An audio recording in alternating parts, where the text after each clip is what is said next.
ассалому алайкум бинандаҳои гиромӣ. нашри муфассали барномаи иттилоъоти ахбору аз телевизиони Тоҷикистон мустақиман манзуратон мегардад.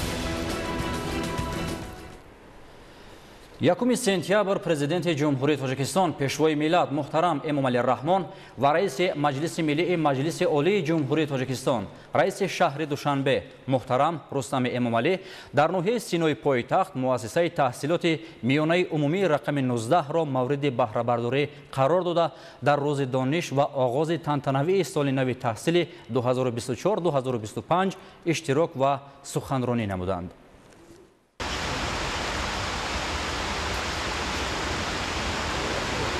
салом бинандагони гиромӣ, пахши барномаро аз ҷараёни баргузории дарси сулҳ ва рӯзи дониш ки бо иштироки президенти ҷумҳурии Тоҷикистон пешвои миллат муҳтарам Эмомалӣ Раҳмон сурат мегирад оғоз менамоем. бинандагони гиромӣ, шумо раванди баргузории дарси сулҳ ва рӯзи донишро тамошо доред. таҷлили рӯзи дониш ва баргузории дарси сулҳ дар оғози соли хониш яке аз анъанаҳои неки даврони соҳиби истиқлолӣ, тантанаву бузургдошти саводу дониш ва хираду маърифати мардуми кӯҳанбунёди тоҷик мебошад.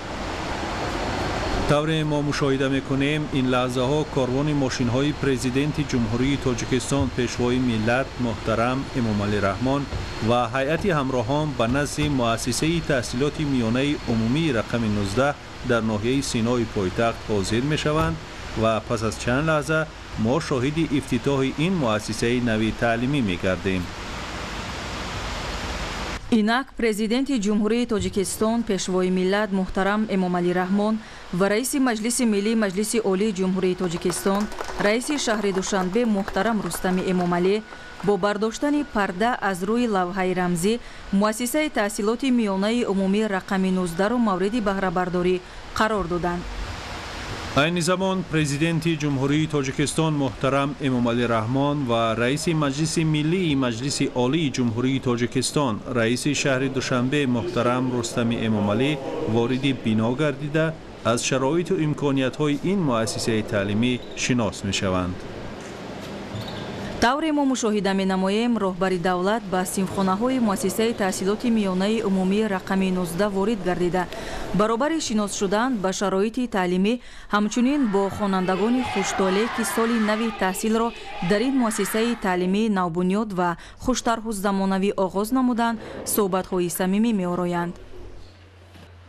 мақомоти иҷроияи ҳокимияти давлатии шаҳри Душанбе, хосатан раиси шаҳри Душанбе муҳтарам Рустами Эмомалӣ дар пайравӣ ба сиёсати маорифпарваронаи пешвои миллат ба соҳаи маориф таваҷҷӯҳи аввалиндараҷа дода, бо мақсади рушди бонизоми соҳаи маориф сол аз сол маблағгузории соҳаи маорифи пойтахтро зиёд намуда истодаанд ки рушди устувори соҳаро таъмин менамояд. бо дар назардошти афзоиши босуръати аҳолии пойтахт, масъалаи сохтмон ва навсозии муассисаҳои таълимӣ дар мадди назари мақомоти иҷроияи ҳокимияти давлатии шаҳри Душанбе қарор дошта, ҳамасола якчанд муассисаи таҳсилоти томактабӣ ва миёнаи умумии нави муҷаҳҳаз мавриди истифода қарор дода мешавад. бо назардошти ин ҳама, дар арафаи соли нави таҳсили 2024-2025 мавриди истифода қарор додани 7 муассисаи таҳсилоти томактабӣ, 4 муассисаи таҳсилоти умумӣ, мактаби санъати кӯдакона, коллеҷи хореографӣ ба номи Малика Собирова ва коллеҷи санъати ба номи Аҳмад Бобоқулов ба истифода дода шуданд. хонандагону омӯзгорони ин муассисаи таълимӣ бо шукргузорӣ аз истиқлоли давлатӣ ва таваҷҷӯҳи хоссаи ҳукумати мамлакат ба соҳаи маориф роҳбари давлатро самимона истиқбол намуда, бо хушҳолии беандоза изҳори миннатдории худро ҷиҳати фароҳамгардонии чунин шароити муосири илмомӯзӣ ба пешвои миллат мерасонанд. муассиса бо тарҳи муосир ва ҷавобгӯи талаботи меъмориву сохтмонӣ бо сифати баланд сохта шуда, ҳамаи синфхонаҳои таълимӣ бо мизу курсӣ ва айёниятҳои хониш таъмин мебошанд. тавре мебинем роҳбари давлат зимни шиносоӣ аз раванди таҳсил ва суҳбати самимӣ бо омӯзгорону хонандагон ҷиҳати истифодаи мақсаднок аз шароити пешрафти босуръати илму технология ба насли хушбахти даврони истиқлол донишманду босавод буданд ва барои рушди минбаъдаи соҳаҳои афзалиятнок саҳми арзандаи худро гузоштан таъкид менамоянд.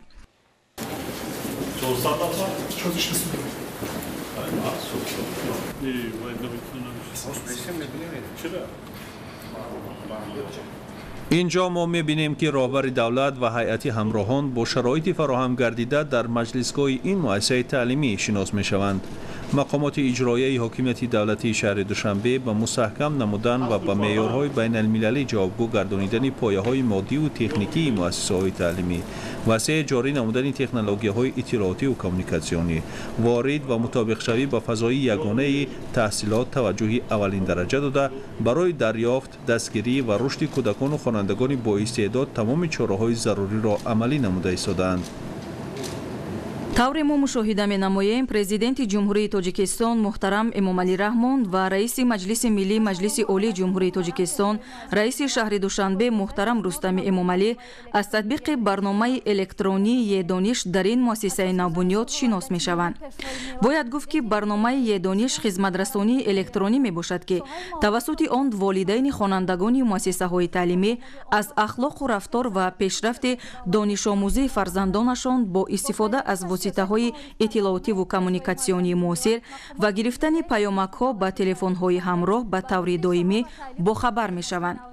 тавассути ин барнома волидайн метавонанд вазифаҳои хонагии фарзандонашонро аз фанҳои таълимӣ, супоришҳои омӯзгорон ва дигар маълумоти заруриро ки аз маъмурияти муассисаи таълимӣ мерасанд бо паёмак ба телефон дастрас намоянд.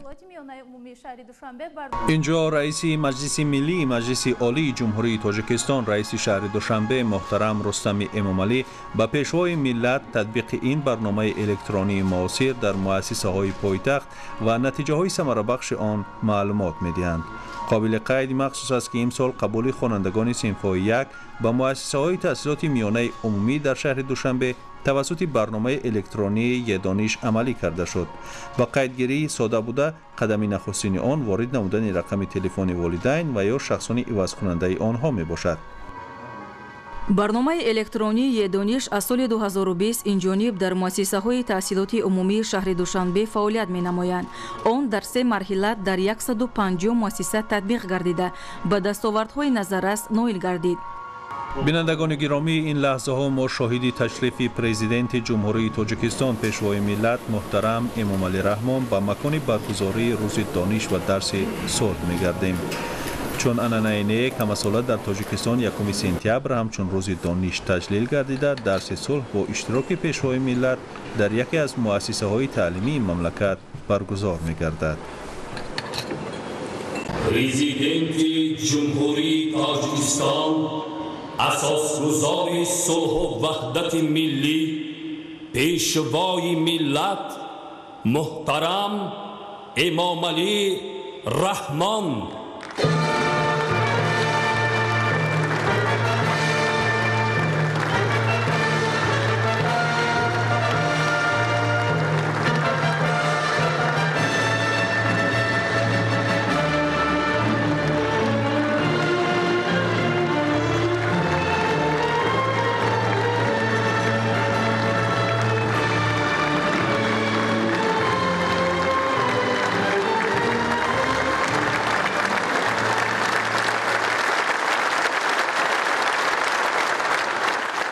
حاضرین گرامی، محترم کارمندان ساحه معارف، استادان و آموزگاران، دانشجویان و خوانندگان و حاضرین گرامی،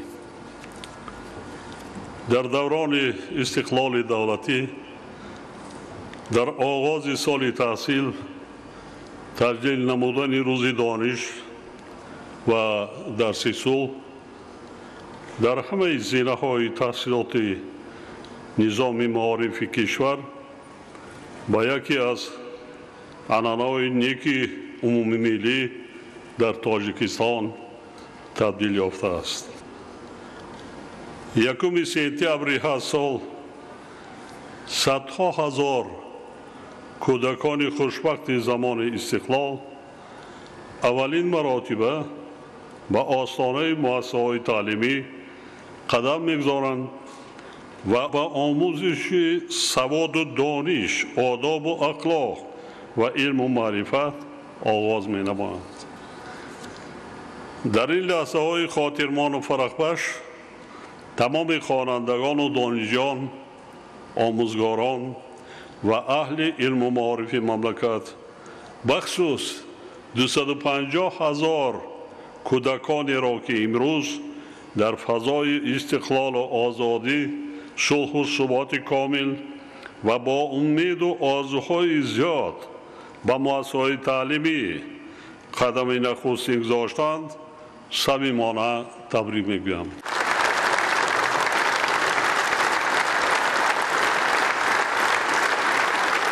ملاقات امروزه ما به افتخار سال نو تحصیل و روز دانش در بنای نوبنیاد مؤسسه تحصیلات عمومی رقم 19 شهر دوشنبه که یکی از کلانترین مؤسسه‌های تعلیمی در پایتخت مملکت به شمار رفته در آن بهترین شرایط علم و دانش آموزی مهیا کرده شده است برگزار می‌گردد.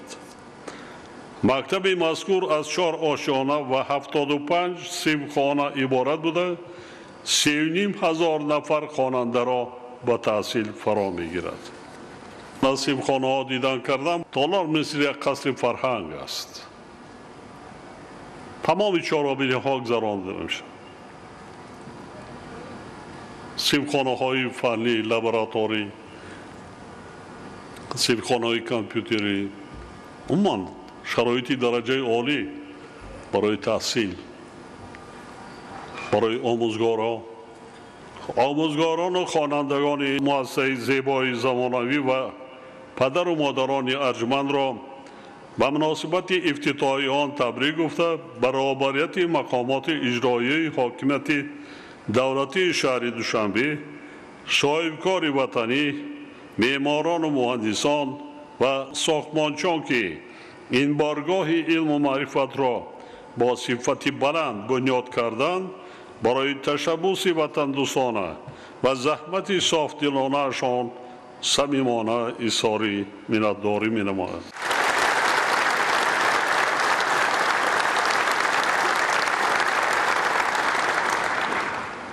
همچنین به آموزگاران و دانشجویان و خوانندگان مؤسسه‌های تعلیمی شهر دوشنبه از جمله مکتب امروز افتتاح گردیده تاکید می‌سازم که با استفاده از شرایط و امکانیت‌های بهترینی که از جانب دولت و حکومت مملکت برای آنها مهیا کرده شدند با سطح بلند مسئولیت، سواد و معرفت، خوانش نمونوی و آداب و اخلاق باید نمونه عبرت دیگران باشد.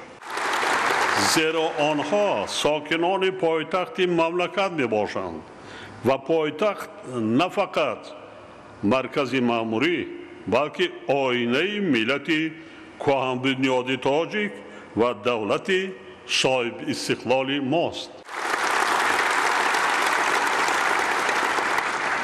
میخواهم مخصوص تاکید نمایم که در ظرف چند روز اخیر در شهر دوشنبه 5 مؤسسه تعلیمی که در دایره سیاست بنیادکارانه دولت و حکومت مملکت بنیاد گردیدند با فعالیت آغاز کردند که سهم نظررس در رشد ساحه معارفی مملکت می باشد.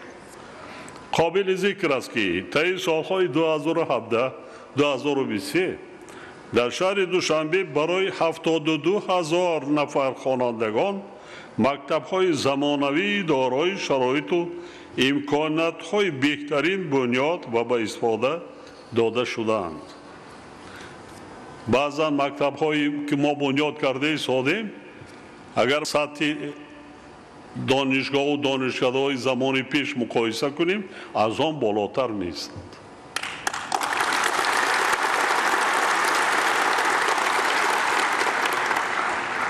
مقامات اجرایی حاکمیت دولتی شهر دوشنبه تصمیم گرفتند که تنها در سال جاری برای بیش از 12,000 نفر فرزندان ساکنان پایتخت مؤسسه‌های معاصر تعلیمی بنیاد کرده شرایط تعلیم و تدریس را در پایتخت مملکت به مراتب بهتر گردانند. علاوه بر این حالا در شهر دوشنبه ساختمان باز 24 مؤسسه نوی تعلیمی برای 47,000 نفر خواننده و 55 مؤسسه تا مکتبی برای 11,500 نفر کودک با سرعت ادامه دارد.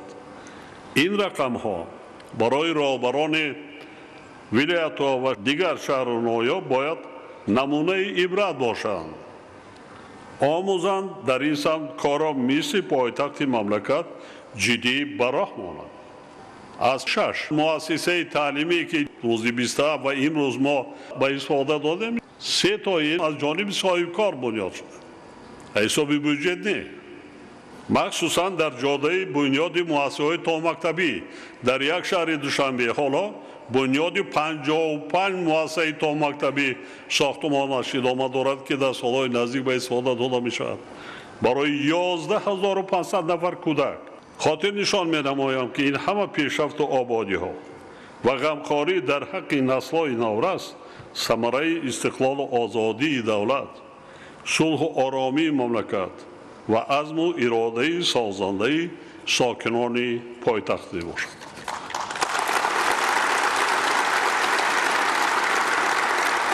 هموطنان عزیز و حاضرین گرامی، چون عنعنه نیک با درس صلح آغاز گردیدن سال تحصیل در همه زینه‌های تحصیلات برای خوانندگان و دانشجویان کشور اهمیتی بسا مهم تعلیمی و تربیوی دارد.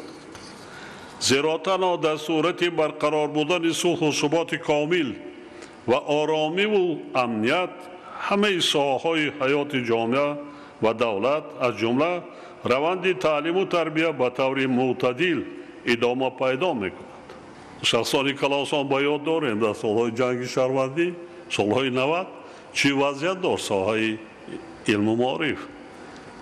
مکتب در کجا بود، آموزگار در کجا بود، خواننده در کجا بود، همه در وهم جا بودیم.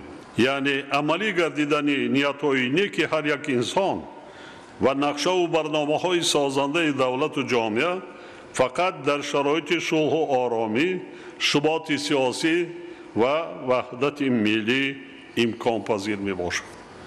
ولی طوری که مشاهده می گردد وقتهای آخر و خصوصا 4-5 سال آخر در دنیا برخورد منفی ابرقدرت‌ها که با مقصد از نو تقسیم کردن جهان در شکل مخالفت‌های سیاسی و نظامی یا راغناک‌شوی با شتاب و جنگ سرد راه اندازی گردیده است، روز به روز شدت گرفته ایستاده است.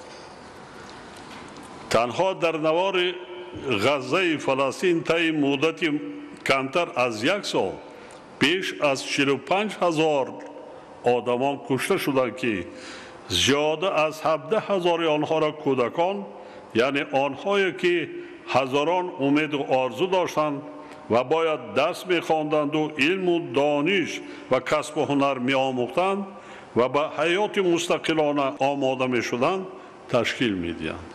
امروز ما و شما از رسانه‌های خبری آگاهیم که در دیگر نقطه‌های درگیری عالم نیز هزاران نفر آدمان بیگناه قربان منفعت‌ها و بازی‌های گیاسیاسی کشورهای ابرقدرت شده ایستادند. در این روند اوج اسلام ستیزی و مسلمان بدبینی و تفریق اندازی میان دین و مذهب‌ها به عامل دیگری خطرزا تبدیل یافتند، باعث تشویش و نگرانی جدی جامعه بشری گردیده است. این وضعیت در حال ادامه دارد که ساکنان سیاره از تأثیر تغییریابی با صورت اقلیم، گرمشوی بی‌سابقه هوا و عاقبت‌های ناگوار آن، کم‌آبی و خشکسالی، آفت‌های طبیعی، نرسیدن مواد غذایی، بالاروی نرخ مال و محصولات و پهن‌شوی بیماری‌های سرایتی اذیت می‌کشد. کار حتی به جای رسیده است که امروزها بعضی سیاستمداران و دایره‌های کارشناسی درباره احتمال سر زدن جنگ هسته‌ای سخن می‌رود. در چنین شرایطی که تاریخ انسانیت به دوره نهایت حساس و پیشگویی نشونده رسیده است، برای جامعه بشری تحملگرایی، سعی و تلاش به خاطر حفظ صلح در سیاره، گفتگوی تمدن‌ها و گسترش همکاری میان دولت‌ها و خلق‌ها و خاطر همزیستی آسایشته مردمان عالم اهمیت اولین درجه پیدا کرده است. مردم تاجیکستان که سالهای 90 عصر گذشته دهشت و فاجعه‌های جنگ تأمینی شهروندی را از سر گذرانیدند، خوب می‌دانند که صلح و ثبات و امنیت و آرامی برای هر یک شخص و هر یک عائله چقدر منزلت و ارزش و اهمیت دارد. آثار این جنگ پرفاجعه در اقتصادیات و اجتماعیات مملکت تا به حال بر علا احساس و مشاهده می‌گردد. نورسان و جوانان ما باید دانند که بیش از 150,000 هلاک شدگان، 55,000 کودکان یتیم مانده، قریب 1.5 میلیون گریزهای اجباری، صدها هزار منزل اقامتی، مکتب‌ها و دیگر انشاءات اجتماعی و سوخته و خراب گردیده، ترک وطن کردن صدها هزار متخصصان، عالمان و دانشمندان از جمله آموزگاران صاحب تجربه، نتیجه های خراب آور جنگ تحمیلی شهروندی می باشد. اینچنین صدها میلیارد سامانه خسارات مادی و دهشتناکتر از همه ضربه جانکاه معنوی بر روح و روان مردم مملکت ضرر جنگ تأمینی شهروندی است که از ناآگاهی سیاسی مردم و سوءاستفاده از یادروی در دین و اعتقاد به سر دولت جوان تاجیکان آمده بود. بنابراین هر یکی ما وظیفه داریم که صلح و آرامی، ثبات سیاسی و وحدت ملی به قیمت جان ده‌ها هزار هموطنانمان به دست آمده را حفظ و احتیاط کنیم و در شرایط بی‌ثبات جهان برای حمایت استقلال و آزادی دولت و وطن محبوبمان همیشه کوشش و تلاش نماییم.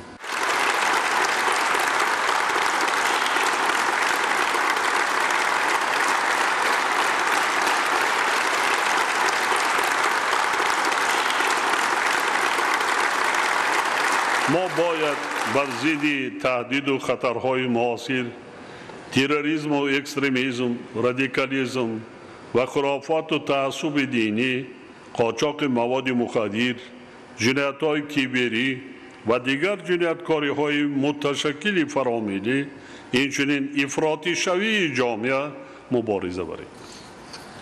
محض به همین خاطر ما 3 قانون ملی درباره تنظیم عنعنه و جشن و مراسم، درباره مسئولیت پدر و مادر در تعلیم و تربیت فرزند و تربیت وطن دوستی شهروندان را قبول کردیم که مردممان را از خوف و خطرهای زمان معاصر ایمن نگاه داریم تا آنها دیگر باره به دام فریب خائنان وطن و ملت گرفتار نشوند. بنابراین میتوان گفت که قانون‌های ذکر شده نه فقط جنبه اجتماعی و اقتصادی بلکه اهمیت سیاسی و امنیتی نیز دارد، زیرا آنها پیش از همه به حمایت منفعت‌های مردم کم‌بضاعت روانه گردیده و وسیله مهمی تامین نمودن امنیت دولت و آرامی جامعه میباشد. دولت برای امنیت ملت، امنیت دولت خود تمام شرایط و امکانیت‌ها را سفربر کردن حقوق دارد. حاضرین گرامی، از آغاز دوران صاحب استقلالی تا امروز مسائل مکتب و معارف و آموزگار خواننده تحت توجه و همکاری اولین درجه حکومت مملکت قرار داشته، روند اصلاحات ساحه معارف و تجدید و نوسازی در همه سمت‌های آن با مرام ادامه دارد. تا امروز با مقصد با تنظیم در آوردن فعالیت ساحه صدها سند معیاری حقوقی قبول گردیده عملی شده ایستادند. در زمان صاحب استقلالی مبلغ‌زاری ساحه معارف سال به سال زیاد کرده شده، وضع ساحه و کارمندان مؤسسه‌های تعلیمی منتظم بهتر گردیده ایستاده است. در این دوره علاوه به خراجات از بودجه دولت در ساحه معارف 30 لایحه سرمایه‌گذاری دولتی با مبلغ بیش از 3.5 میلیارد سومانی عملی گردیده. حالا باز 11 لایحه دیگر در حجم 4.6 میلیارد سومانی تطبیق شده ایستاده است. این غیر بودجه، غیری که مبلغ‌ها از بودجه جدا کرده میشه. اگر سال 2000 به ساحه معارف همگی 42 میلیون سومانی جدا شده باشد، این نشان دهنده در سال 2005 به 253 میلیون، سال 2010 به زیاده از 1 میلیارد، سال 2015 به 2.5 میلیارد، سال 2020 به 5.5 میلیارد و در سال 2024 به 8 میلیارد و 231 میلیون سومانی رسانیده شد که 5.7% مجموع محصولات داخلی و 18.9% خراجات عمومی بودجه دولتی را تشکیل می‌دهد. طی سالهای صاحب استقلالی مزد مهنت کارمندان ساحه معارف 21 مراتب بلند برداشته شد. از 1 ایول سال جاری معاش کارمندان ساحه باز با اندازه 40% زیاد گردید. یعنی معاش آنها تا امروز قریب 8 برابر زیاد گردید. اگر مقایسه کنیم با شرایط زمان و دیگر حالا کم است. همه وابسته است به رشد اقتصادیات دولت. همه وابسته به تنظیم آرامی، صلح و ثبات کامل. ما خوب در میکنیم که مبلغ‌زاری به نیروی انسانی و پیش از همه به تعلیم و تربیت نورسان و جوانان مملکت بهترین و ثمره بخشترین سرمایه‌گذاری میباشد. در دوره صاحب استقلالی از حساب همه سرچشمه‌های مبلغ‌زاری در کشور ساختمان و از نوسازی 3648 بینای مؤسسه تعلیمی برای 1,600,000 خواننده انجام داده شد. در نتیجه قسمی زیادی مکتب‌های از زمان گذشته باقی مانده و طلبات امروزه جوابگو گردانیده با مکتب‌های زمانه‌ای تبدیل داده شدند. مکتب‌های نوبنیاد با بهترین شرایط و امکانیت‌ها تامین گردیدند و این کار حالا با مرام پیش رفته ایستاده است. سال جاری ساختمان و از نوسازی 370 بینای مؤسسه تعلیمی برای بیش از 150,000 خواننده ادامه دارد. تنها در 6 ماه سال جاری در مملکت 37 بینای مؤسسه تعلیمی برای 15,000 خواننده ساخته به استفاده داده شده. ساختمان 200 بینای مؤسسه تعلیمی برای بیش از 60,000 خواننده با مرام جریان دارد که تا آخر سال روان مورد استفاده قرار داده می شود. اما کارهای تا امروز عملی گردیده با در نظر داشت افزایش با سرعت اهالی حالا هم قانع کننده نیستند و ما را ضرور است که کار را در این سمت باز هم مصدق شد. علاوه بر این هنوز در کشور 314 بینای مؤسسه تعلیمی در حالت صدمه قرار داشته. 378 بینای مؤسسه تعلیمی به تعمیر اساسی نیاز دارد و در 50 مؤسسه تحصیلات عمومی خوانندگان در 3 بست تعلیم می‌گیرند. بنابراین ضرور است که از جانب مقامات اجرایی حاکمیت دولتی ولایت‌ها، شهر ناحیه‌ها و وزارت معارف و علم جهت تا جشن 35 سالگی استقلال دولتی برطرف کردن مسئله و مشکلات در این سمت جای داشته تدبیرهای مشخص و فوری اندیشیده شود. باید گفت که در زمان صاحب استقلالی در قلمرو کشور از جمله در مؤسسه‌های تعلیمی یعنی برای نورسان و جوانان بیش از 11,000 انشاءات ورزش بنیاد کرده شد. ولی طبق مشاهده ها نگاهبین و استفاده ثمراناک آنها قانع کننده نیست. از این رو رئیسان ولایت‌ها، شهر و ناحیه‌ها، ساختارهای مرکزی و محلی کمیته کار با جوانان و ورزش باید به این مسئله توجه جدی دائمی ظاهر نماید. محترم اهل معارف، با در نظر داشت آنکه زینه تحصیلات تا مکتبی برای تشکل قابلیت ذهنی کودکان مرحله خیلی مهم به حساب می رود، ما به بنیاد مؤسسه‌های تا مکتبی اعتبار اولین درجه و دائمی داده ایستاده ایم. شماره این مؤسسه سال جاری به 720 رسیده، در آنها زیاده از 105,000 نفر کودکان به تعلیم و تربیت فرا گرفته شدند. از این شماره 169 مؤسسه و 33,000 کودکان تنها به شهر دوشنبه راست می آید. قریب در بسیار شهر ناحیه‌ها عموما مؤسسه تا مکتبی وجود ندارد، ولی این هنوز خیلی کم می باشد، زیرا فراگیری کودکان در میقات کشور همگی 22% را تشکیل می دهد. با مقصد فراگیری بیشتر کودکان با مؤسسه‌های تا مکتبی، برنامه رشد تحصیلات تا مکتبی در جمهوری تاجیکستان برای سالهای 2020-2025 قبول گردیده است که از آغاز تطبیق آن قریب 4 سال گذشت. اما تحلیل‌ها نشان می‌دهند که عملی شوی بخش‌های به مقامات اجرایی حاکمیت دولتی ولایت‌ها و شهر و ناحیه‌ها داخل داشته باعث نگرانی می‌باشد.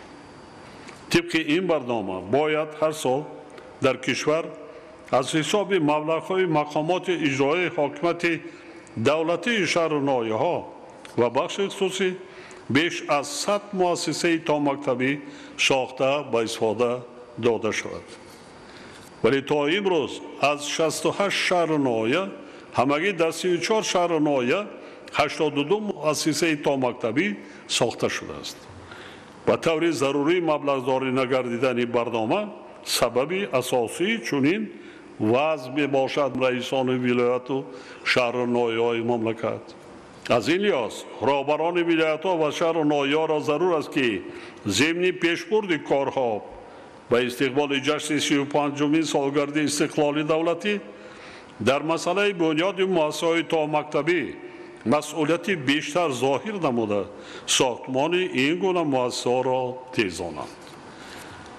در برابر این افزایش اهالی نیز مسئولی را وادار می سازد که ساختمان مؤسسه‌های تا مکتبی و تأسیس شکل‌های الترناتیوی فراگیری و زینه تحصیلات تا مکتبی را وسعت بخشیده طلبات استراتژی ملی رشد معارف در جمهوری تاجیکستان را برای دوره تا سال 2030 در خصوص تا این دوره و 50% رسانیدن فراگیری و تحصیلات تا مکتبی اجرا نماید.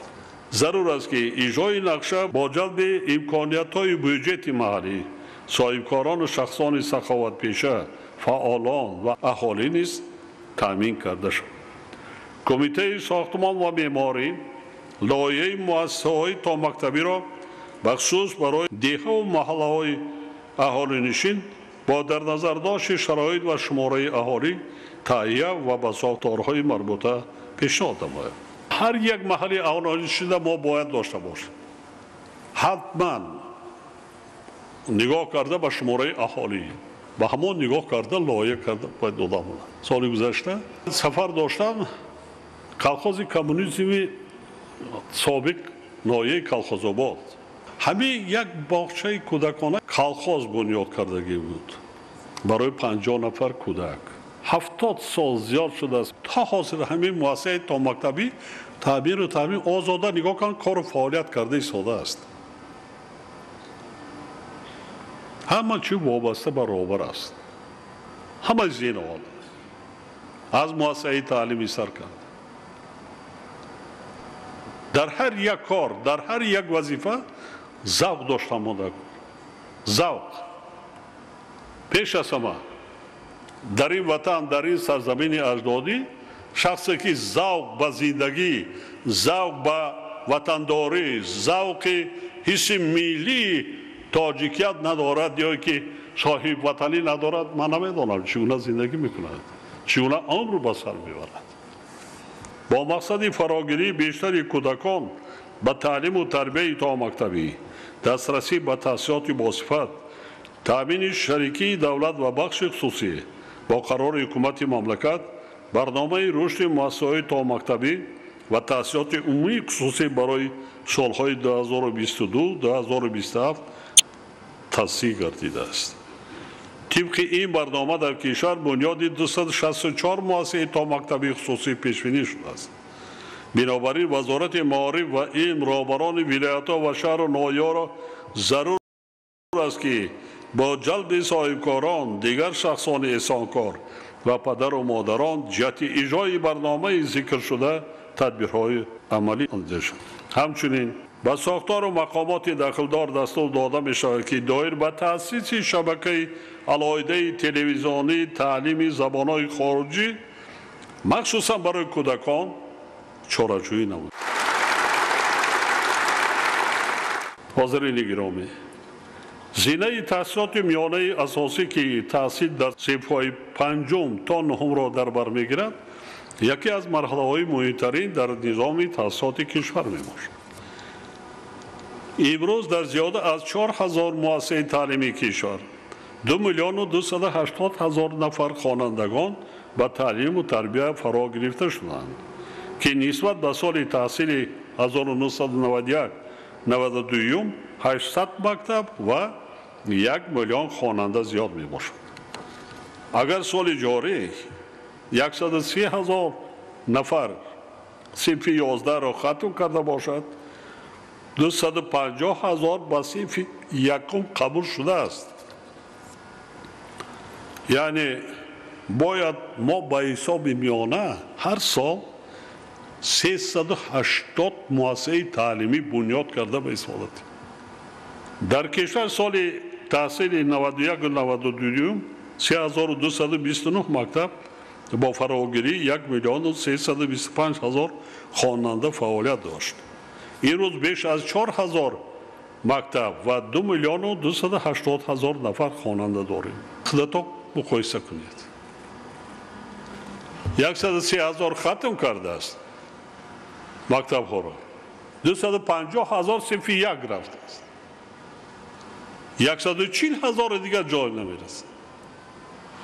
قریب 150-160 مؤسسه دیگر در زمان صاحب استقلالی ما در برابر بنیاد مؤسسه‌های نوی تعلیمی بیش از 1,000 مکتب موجوده را از نو سازی کردیم. مکتب‌های باقی مانده را تعمیر و ترمیم کرده در آنها تمام شرایط ضروری زمانوی را مهیا ساختیم و حالا این روند را ادامه داده ایستادیم، یعنی پورا به اتمام نرسیده است. علاوه بر این امروز در کشور 163 مؤسسه تیپ نو از جمله 79 گیمنازیا و 84 لیسه فعالیت دارد که همه آنها مؤسسه‌های در زمان صاحب استقلالی بنیاد شده میباشند. با قرار حکومت مملکت هنوز 3 مارس سال 2006 کنسپسیون ملی تربیت در جمهوری تاجیکستان به تصویب رسیده بود که در ظرف 18 سال گذشته وظیفه‌های خود را اساساً اجرا کرد.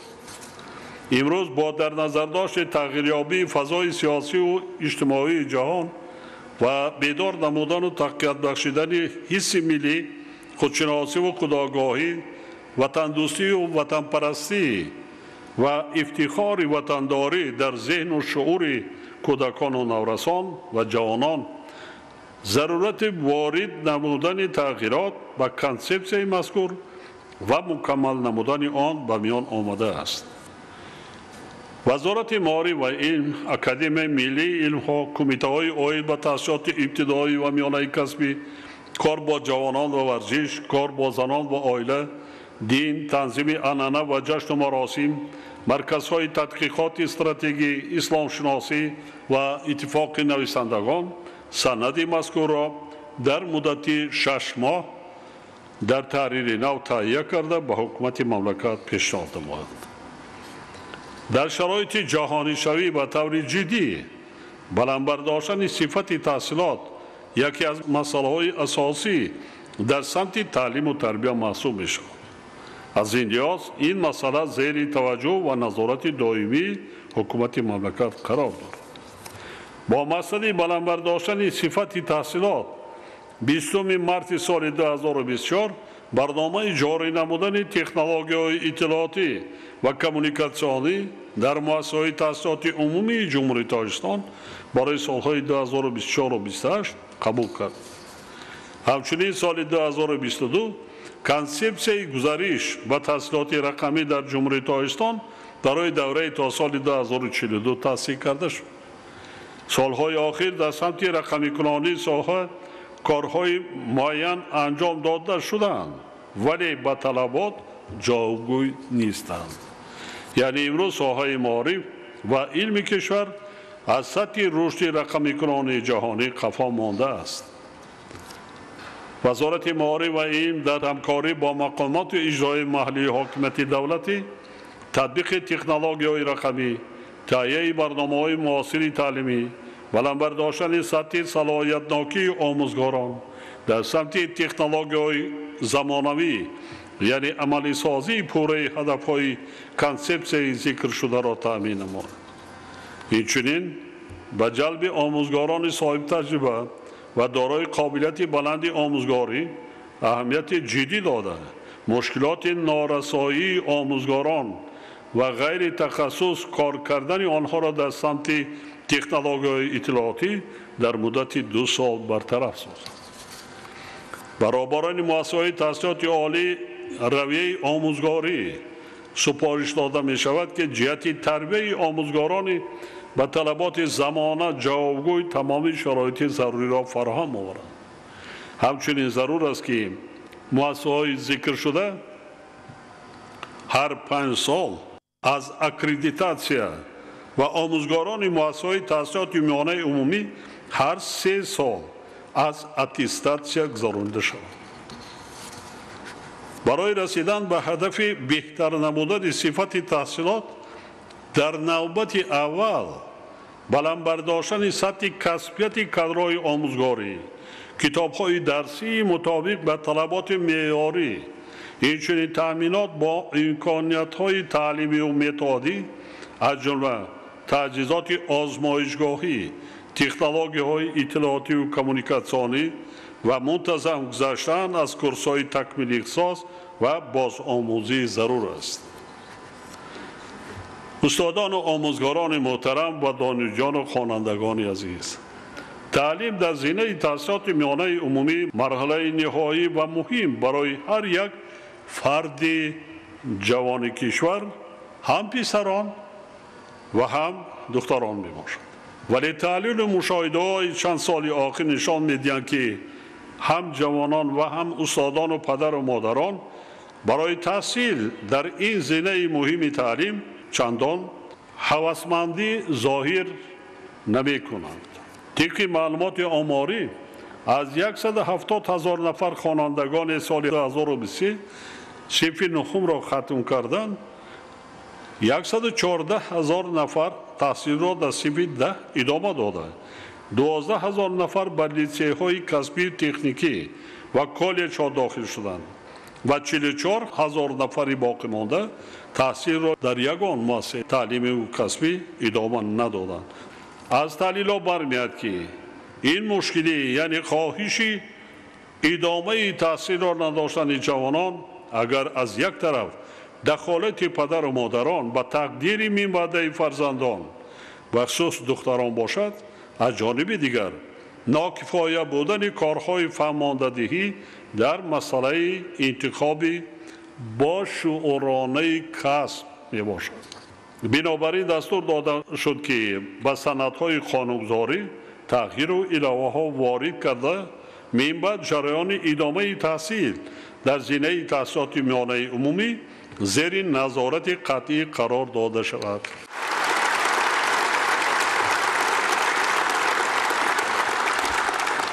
در اساس مقررات قانونگذاری اکنون همه ختم کنندگان زمینه تحصیلات میانه اساسی بعد ختم صنف 9 وظیفه دارند که در حالت اختیاراً ادامه ندادن تحصیل در زمینه تحصیلات میانه عمومی باید حتما تحصیلات خود را در مؤسسه‌های تحصیلات ابتدایی یا میانه کسبی یعنی لیسه های کسبی تکنیکی و کالج ها ادامه دیدند و صاحب کسب شدند.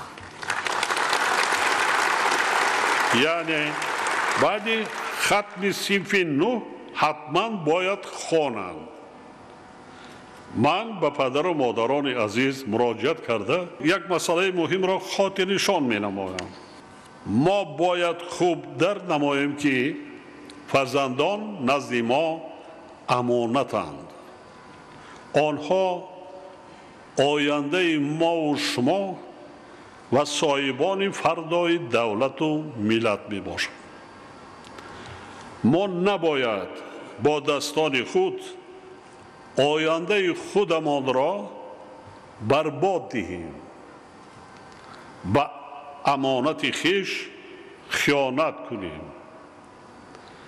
و فرزندان خود را دیده دانسته بدبخت سازیم. دیگر اینکه ما و شما در این دنیا ابدی نیستیم. فرزندان و نبیره و ابیره هایمان هستند که راه ما و شما را ادامه میدهند و نام ما و شما را زنده نگاه می‌دارند. ما باید فرزندانمان را چی پسر چی دختر خوانانیم.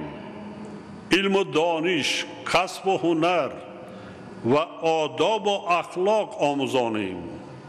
زبان آموزانیم. از استفاده تکنیک و تکنولوژی های معاصر برخوردار سازیم.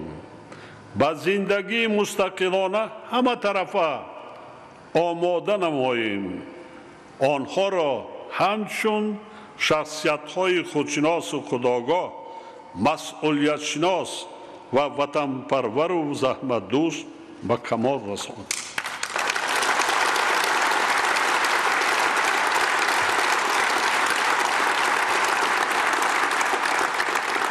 پدر و مادران عزیز، در یاد داشته باشید که برابری به شوهر دادن دختر و عائله دار کردن پسر مسئولیت آنها در نزد فرزند به آخر نمی رسد.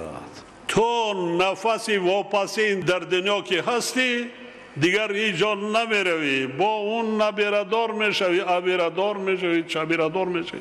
تا اونا را کلان کردن و خواهد خواهی نخواهی در فکرش هستی، در پهلویش هستی، در غمش هستی، در زندگیش هستی، در تربیتش.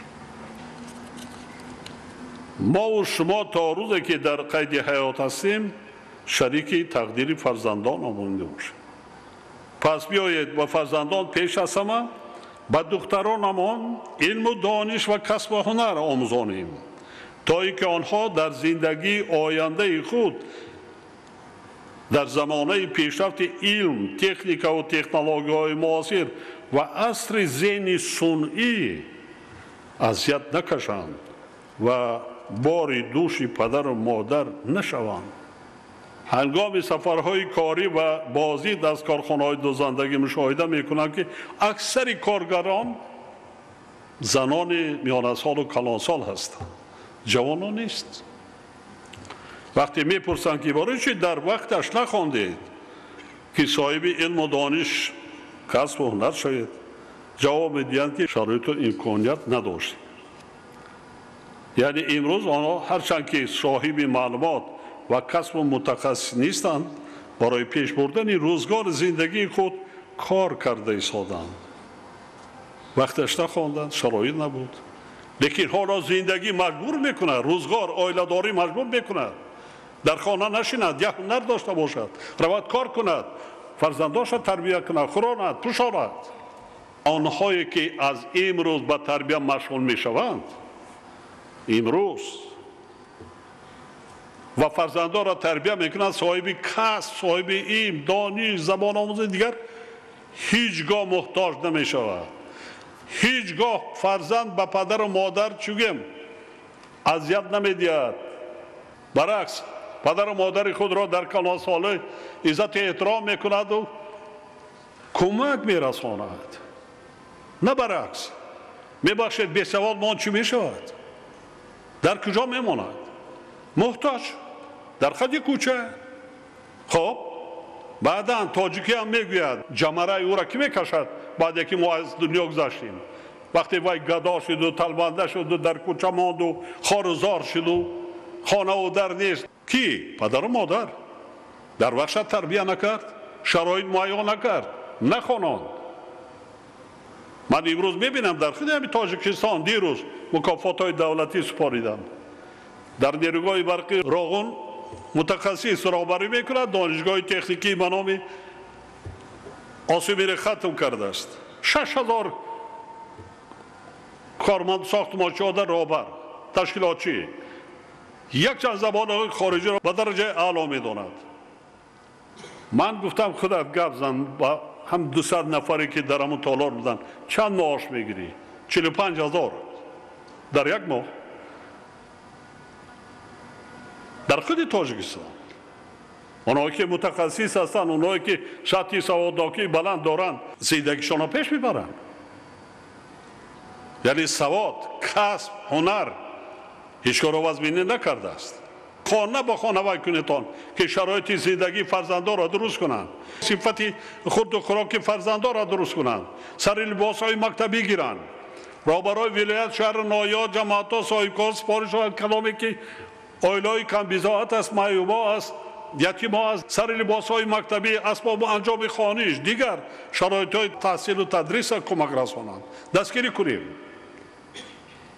هر چقدر که ملت سطح معرفت ناکی بلند داشته باشد یعنی سواد ناکی همه قدر کشور هرچه زودتر رشد میکند ترقی میکند آباد میشود برای همین ما در قانون ها تغییراتی وای کسی که مانع میشه در نزد قانون جواب میگیرد و ببینید حاضر ما ذهن صنعی تکنولوژی در دنیا اینقدر پیشرفته است که دیگر در بسیار دولت‌های پیشرفته شماره بیکاران از جهت پیشرفت تکنولوژی و تکنیک و در کجی کوچه مانده ایستاده اما در کجا قرار داریم با همین طرز کار با همین طرز لباس پوشی و دیگر دولت بنیاد کرده میتوانیم چی اختراع کردیم خیلی عالمای ما خیلی دانشمندای ما کی تربیه میکند پیش از همه پدر و مادر بعداً آموزگار جامعه حالا که همه شرایط و امکانیات ها مهیا شدند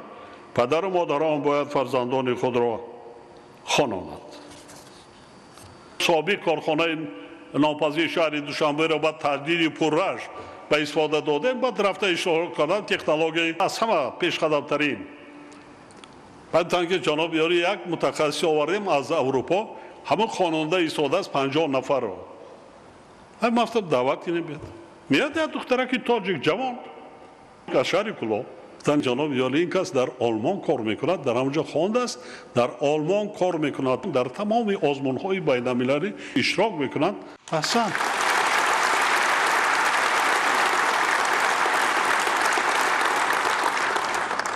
صحبت کردم گفت جناب یاری اول دانشگاه شهر کلاه به نام رودکی را ختم کردم بعد رفتم مادرم اجازه دادن خواندم در اونجا کورسی سیم هستم تمامی آزمونات من اشتراک میکنم اینجا آمدم موظف تکنولوژی را دخترای تاجیک بانوهای تاجیک وای کرده ایستاده است من گفتم تربیه نمیکنی گفت 3-4 نفر از بین اینا میگیرم گفت میبرم کمک میکنم که خوانند وای کنند کسبی خوب است دختری تاجیک هستند ما نمیگوییم نیستند امروز نسبت به سالهای پیش خیلی 41,000 اونا در یک جا تحصیل کردن اما خیلی در دانشگاه و دانشگاه عالی 40 دولت دنیا تحصیل کرده ایستادن لیکن این کم است سطح فناتیزم هم جامعه داشت انا خطر این است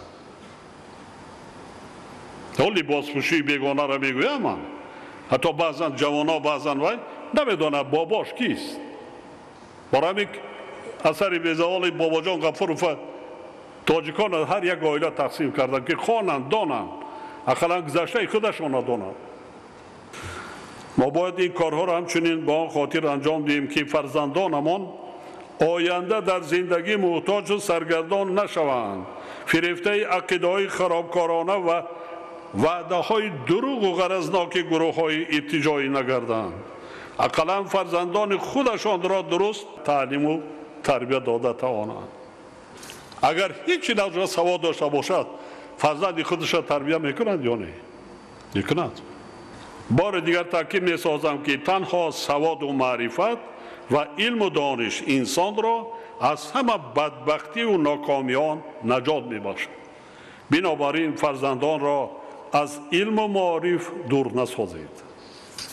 در رابطه با این تاکید مینمایم که در نتیجه مناسبت رویکی و تقدیر آینده نورسان و جوانان سهلنگاری و بی‌طرفی از جانب بعضی رهبران مؤسسات تعلیمی اینچنین پدر و مادران و اهل جامعه فرزندان ما به دام سازمان‌های افراطی و تروریستی گرفتار می‌شوند و آینده خود را برباد می‌دهند. رویکی کردیم، فریب دادیم، همه آمدیم و رفتیم برای یک معاش دیگر. کی را فریب میدیم؟ خودمون. فرزندانمان فریب میدیم، نبیره‌هایمان فریب میدیم. ذوق نداری با کسب و هنر، وظیفه منصب اشغال کرده خوبش نکن. لیکن انسانی که کسب دارد، هنر دارد، در یگان دولت خوار و زار نمی شود، پیش کسی محتاج نمی گردد. از این رو ما با قانونگذاری تغییرات وارد کرده جوابگاری را نسبت به شخصانی که مانع تحصیل فرزندان میشوند پرزور کردیم. در دوام 5.5 سال آخر، یعنی سالهای 2019 2023 و نیم ساله اولی سال 2024 در مقیاس کشور از جانب نابالغان و جوانان با اشتراک آنها قریب 28,000 جنایت صادر گردیده است. یعنی به حساب میانه بیش از 5,000 جنایت در یک سال صادر شده است. از این شماره 4,018 نفر را نابالغان و 23,814 نفر را جوانان تشکیل می‌دهند. از شماره عمومی شخصان جنایت صادر کرده 1000 نفر خوانندگان مؤسسات تحصیلات میانه عمومی و 183 نفر دانشجویان میباشند. علاوه بر این سالهای آخر حالتهای افراطی شوی خوانندگان و دانشجویان و پیوستن آنها به حرکت و گروه هایی که افراطی و تروریستی اعلان شدند زیاد شده ایستاده است. من حادثه هایی که آخر آن شده ایستاده است هر جا چه نام و مرتبه ملت تاجیک را بلند برداشت. چی شدند؟ با در نظر داشت حالت های بیان گردیده ضرور است که با مسئله تربیت نورسان و جوانان ترغیب و تشویق فعالانه و گسترده طرز حیات سالم، تربیت انسان دوستی و وطن دوستی و بلند برداشتن معرفت حقوق جوانان و جلب آنها به ورزش در نوبت اول از جانب پدر و مادران، یعنی در محیط عائله به تربیت فرزندان اعتبار اولین درجه و دائمی داده شود. 2 روز پیش در تاجیکستان اولین مراتب در تاریخ انسانیت، تاریخ تاجیکستان چمپیونات جهان آید به گشتینگیری ملی تاجیکی برگزار کردیم. نوروز هم نوروز بین المللی گشت و گشتینگیری ملی هم برابر نوروز جهانی شد.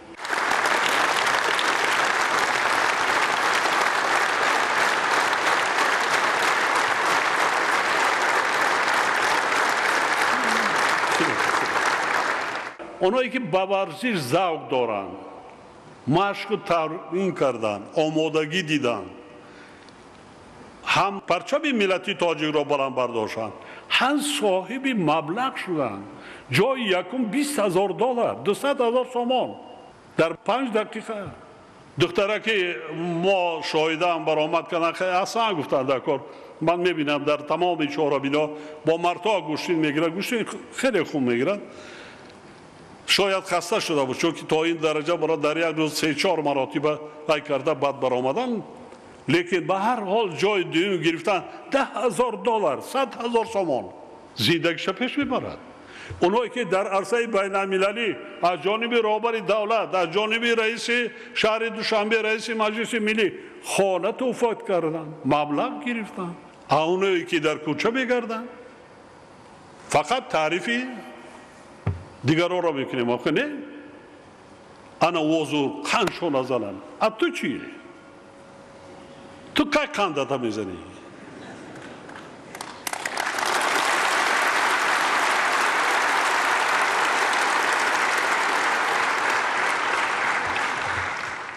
جوانان و نورسان نیز در نوبت خود باید خوب در نمایند که با جا آوردن عزت و احترام پدر و مادر و غمخواری در حق آنها هم قرض ایمانی و وجدانی و هم وظیفه انسانی آنها و حساب می‌رود. اما امروزها ما شاهد مناسبت بی‌رحمانه بعضی فرزندان نسبت به پدر و مادران می‌شویم که ظهورات برای مردم ما بسیار تأسف‌آور و ننگین میباشد. انا همین هم نتیجه تربیت نادرست است. از این رو ضرور است که در مؤسسه‌های تحصیلات میانه عمومی صفت درس‌های معرفت عائله‌داری، آداب و اخلاق و اساس‌های دولت و حقوق بلند برداشته شود تا نسل نورس زندگی آرام و آسوده را از تیرگی و ظلمات فرق کرده حیات آینده خود را درست به نقشه گرفته تواند. حاضرین گرامی، نارسایی کتاب‌های درسی دیگر مشکلی تشویش‌آور ساخته و یکی از سبب‌های دسترسی ضروری از خود نکردن برنامه‌های تعلیمی از جانب خوانندگان و پس گردیدن صفت تحصیلات میباشد. طی 3 سال اخیر 203 نامگوی کتاب‌های درسی خصوصاً از فن‌های ادبیات، تاریخ و حقوق از جانب متخصصان و کارشناسان از تشخیص علمی گذرانیده شده. در آنها دلیل‌هایی که با معیار و ارزش‌های کنستیتوسیون و جامعه‌بینی علمی مطابقت ندارند آشکار گردیدند. ولی طبق معلومات از 203 نامگوی کتابی تشخیص شده 82 نامگوی آنها تا امروز اصلاح و بازنشر نشده است. از این لحاظ وزارت معارف و علم مؤسسه‌های تحصیلات عمومی را در مدت 2 سال با کتاب‌های درسی پوره تامین کرده برای در آینده تامین نمودن آنها با ادبیات یاری رسانی تعلیمی، علمی، دستورهای متدی، راهنمای آموزگار و اصول تعلیم از هر یک فن تعلیمی تدبیرهای فوری اندیشد و دایر به اجرای سفارش و رهبری دولت حسابات پیشنهاد نماید. طبق طلبات استاندارد دولتی تحصیلات عمومی در جمهوری تاجیکستان در روند تعلیم همگرایی نظریه و عملیه باید برای مانده دانش‌های نظریه‌ای خوانندگان توسط گذراندن کارهای عملی مستحکم کرده شد. اما شماره زیادی مؤسسه‌های تحصیلات عمومی تا به حال با کابینت‌های فنی، آزمایشگاه‌های مجهز و استخوان‌های تعلیمی تامین نیست. برای حل این مسئله سال 2021 برنامه تامین نمودن مؤسسه‌های تعلیمی با کابینت‌های فنی و آزمایشگاه‌های مجهز تعلیمی برای سال‌های 2021 و 2025 قبول گردیده است، ولی اجرای آن از جانب مسئولین درست برای مانده نشده است. به این سبب زمینه مادی و تکنیکی مؤسسه‌های تعلیمی با معیارهای اتستاسیون و اکریدیتاسیون دولتی مطابقت نمی‌کند. مثلا اگر این نشان دهنده در شهر دوشنبه 96.3% اجرا شده باشد، پس آن در ولایت‌های سوخت همگی 73، خطلان 48، شهر نایای تابع جمهوری 29 و ولایت مختار کوهستان بدخشان 7% را تشکیل داده است که نهایت تشویش‌آور می‌باشد. حکومت مملکت، وزارت معارف و علم، رئیسان ولایت‌ها، شهر نایه‌ها و مدیران شعبه‌های معارف را ضرور است که با جلب امکانات‌های علاوه‌ای مالیوی برای حل مسائل ذکر شده چاره‌جویی نمایند. تاکید می‌نمایم که این مسئله باید در دوام 2 سال آینده پوره برطرف کرده شود. معاون سروزیر و یاردمچی پرزیدنت مملکت اوید با مسائل رشد اجتماعی و رابطه با جامعه روند اجرای دستور مذکور را زیر نظارت قطعی قرار داد. در عین زمان ضرور است که برای جلب ختم کردگان مؤسسه‌های تحصیلاتی عالی کسبی رویه آموزگاری چاره‌های فوری اندیشیده شد. سال جاری مؤسسه‌های تحصیلات میانه و عالی را بیش از 14,000 نفر با اختصاص آموزگار ختم کرده است. حکومت مملکت، وزارت رشد اقتصاد و سودا، معارف و علم برای حل مشکلات تأمینات کادری، مسئله آماده نمودن کادرهای بلنداختصاص آموزگاری از جمله از فن‌های طبیعی و ریاضی را بازنگری نموده، نقشه قبول را وابسته به احتیاجات کادری مؤسسه‌های تحصیلات عمومی تهیه و عملی نمود. نظارت اجرای این کار به ذمه معاون سروزیر و یاردمچی پرزیدنت اوید به مسائل رشد اجتماعی و رابطه با جامعه گذاشته میشه. تاکید می‌نمایم که باید دایر به گذراندن المپیادهای فنی و آزمون‌ها از مؤسسه‌های تعلیمی سر کرده در شهر نایاب و ولایت‌ها تا سطح جمهوری و زیاد کردن واسطه‌های هوسمندگردانی اشتراکچیان آنها تدبیرهای ضروری و حتمی اندیشیده شد. بر زمین پیشنهاد می‌نمایم که در کشور برای گروه‌های علاهده سن سالی یعنی خوانندگان، دانشجویان و کلانسالان آزمون شاهنامه‌خوانی راه اندازی گردیده در عرفه جشن 35 سالگی استقلال دولتی جمع‌بست کرده شود و غالبان با جایزه و مکافات پولی‌های ارزشمند قدردانی کرده شوند.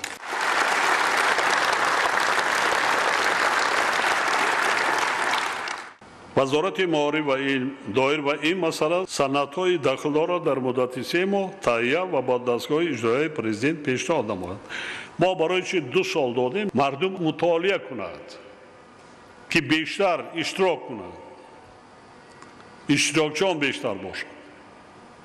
گپ درباره یک کس آزموده غالب برآوردن نه، برای عمومی گردانیدن مردم به خواندن کتاب، تاریخ و تمدن باستانی خود شناسایی پیدا کردن، بلند برداشتن سطح معرفت‌ناکی مردم است.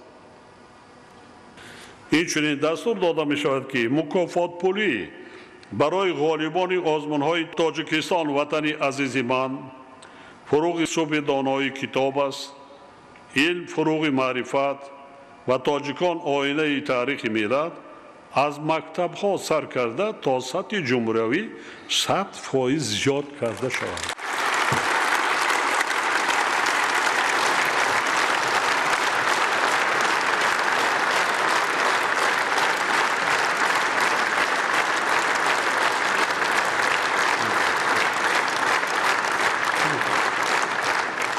در هر یک آزمون پیشکینی در مدت 1 هفته یا 4-5 روز پیش از آزمون هیئت داوران تغییر داده شود.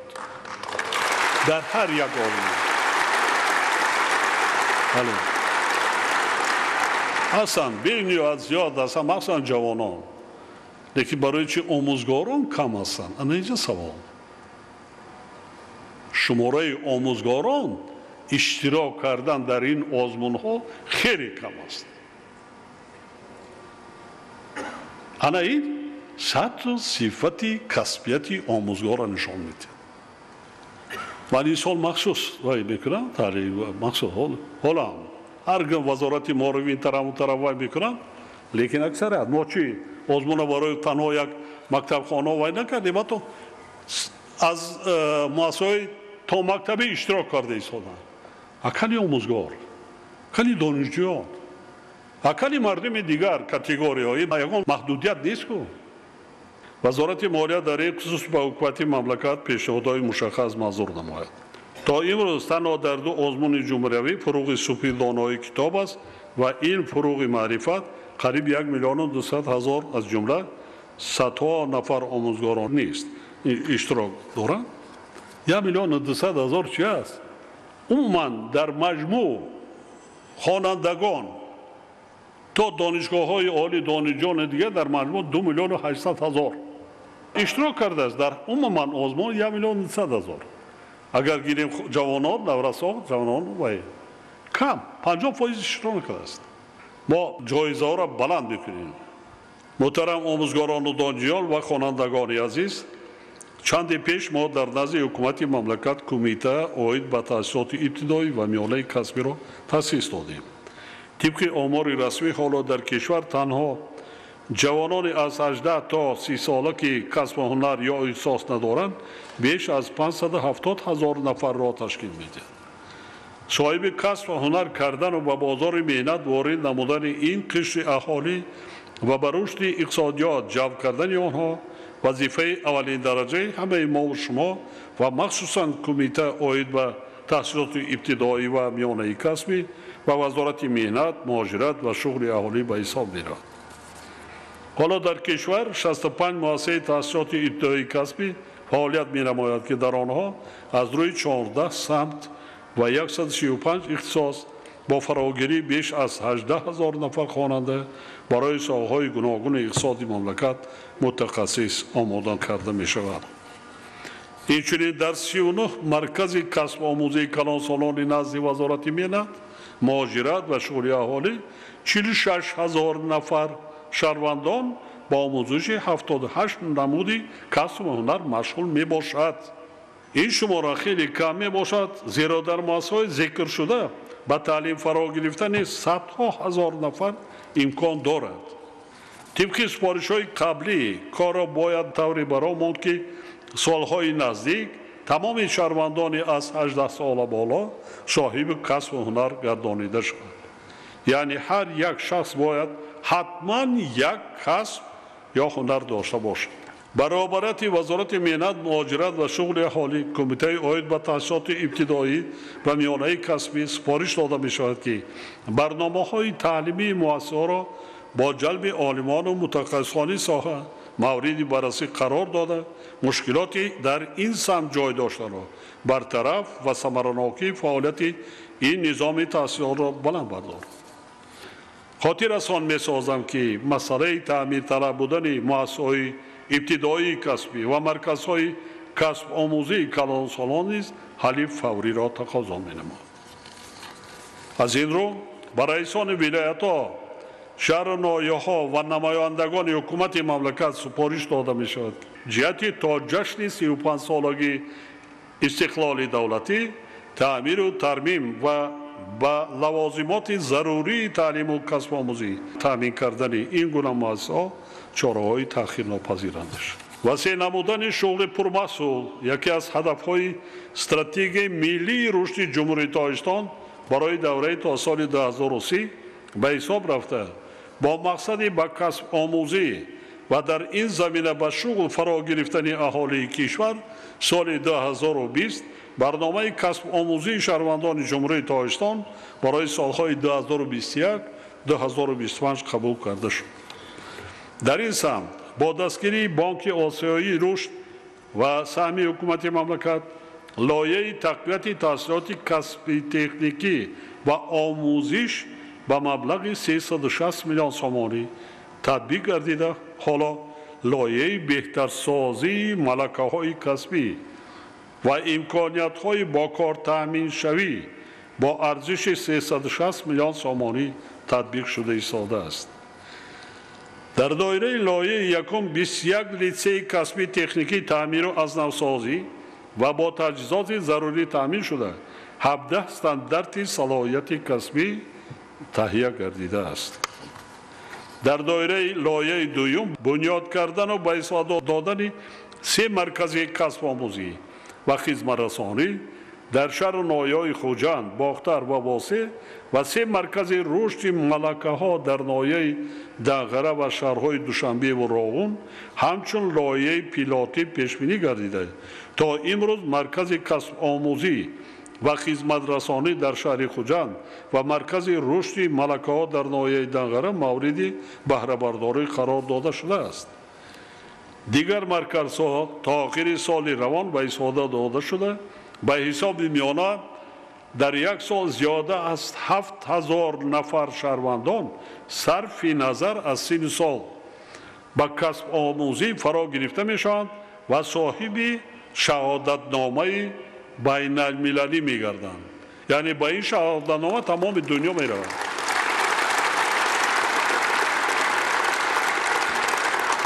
در این مرکز ها آموزگاران از طریق آزمون انتخاب کرده میشن و حتی از خارج کشور نیز انتخاب شدن در این مرکز ها کار و فعالیت دارند.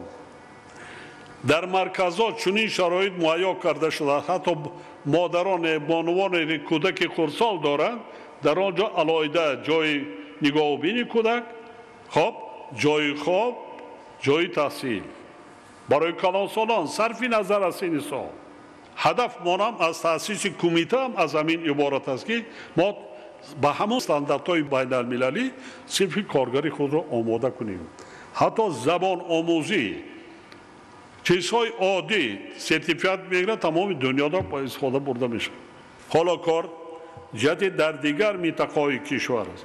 ساخته با استفاده دادن مرکزهای کسب آموزی و خدمت رسانی و رشد ملکه ها ادامه داشته در آینده نزدیک برای فراگیری پوره اهالی به کسب و اختصاص تدبیرهای ضروری عملی کرده میشه.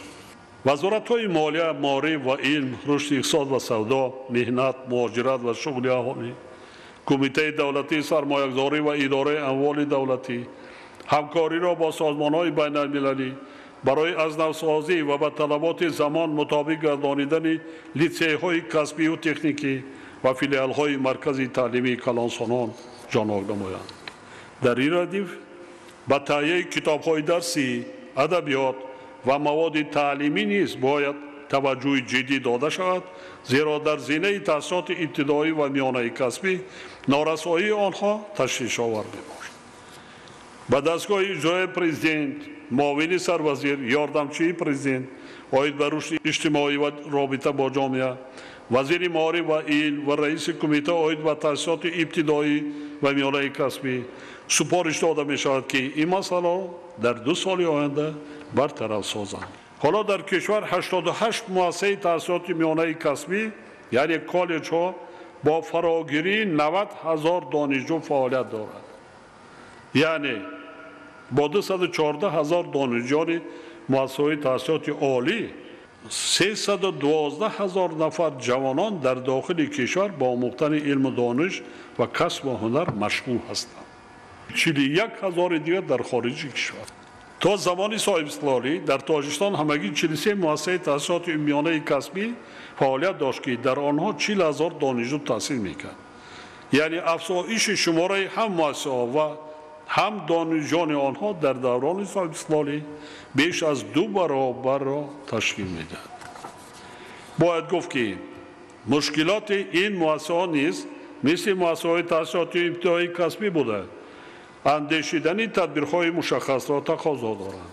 همچنین با در نظر داشت تجربه پیشقدم جهانی باید به مسئله تأسیس پارک‌های تکنیکی، تکنولوژی و تأسیس کارخانه‌های خرد استحصالی در زمینه مؤسسه تحصیلات کسبی به خاطر آماده سازی متخصصان اهمیت جدی ظاهر کرده شود تا شاگردان امکان گذاشتن تجربه آموزی و گرفتن اولین صلاحیت‌های کسبی را پیدا نمایند. کمیته عاید به تحصیلات ابتدایی و میانه کسبی همچنین وظیفه‌دار کرده می‌شود که به مسئله تخصصمندی رهبران و آموزگاران مؤسسه‌های تعلیمی اهمیت اولین درجه دهند. این چنین ضرور است که پیوند علم با استحصالات محض از همین زینه تحصیلات یعنی ابتدایی و میانه کسبی برآمده شد. زیرا تجربه نشان می‌دهد که در اکثر کشورهای پیشرفته جوانان از این مؤسسه‌ها با استحصالات جلب کرده میشوند و چنین اقدام در نوبت خود با کاهش یابی سطح بیکاری مساعدت می‌کند. تأکید می‌سازم که طلبات بازار مهنتی داخلی و خارجی دور و نزدیک باید از جانب متخصصان منتظم آموخته صاحب کسب نمودن جوانان موافق به طلبات روز برآمده شود. در این روند به مسئله آموزش وسیع نه فقط زبان‌های روسی و انگلیسی بلکه دیگر زبان‌های خارجی نیز توجهی بیشتر ظاهر گردد. دوستان گرامی، در زمان صاحب استقلالی زینه تحصیلات عالی کسبی کشور هم از نگاه صفت و هم از لحاظ شماره کلاً دگرگون گردید و رشد و انکشاف بی‌سابقه پیدا کرد. سال 1991 ما همگی 13 مکتب عالی داشتیم که در آنها 69